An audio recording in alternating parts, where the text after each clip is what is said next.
Sementara itu pemirsa Kadek Dwi Arnata atau yang akrab disapa Jero Dasaran Alit JDA yang menjadi tersangka kasus pelecehan seksual akan segera menjalani persidangan. Menurut kuasa hukumnya, Kadek Agus Mulyawan, dalam persidangan JDA akan didampingi 5 pengacara.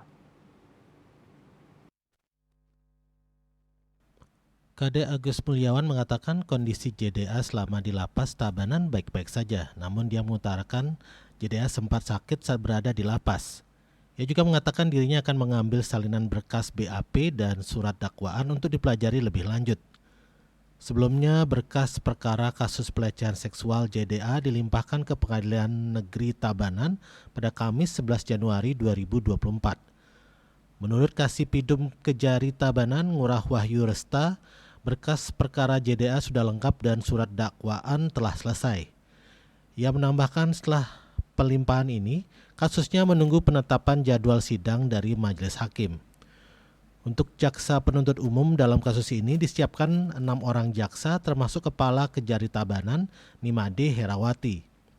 Sehari sebelum kasus ini dilimpahkan ke PN, Kejari Tabanan menyatakan tidak menerima permohonan penangguhan penahanan JDA yang disampaikan kuasa hukumnya Kadek Agus Mulyawan pada Senin 8 Januari 2024.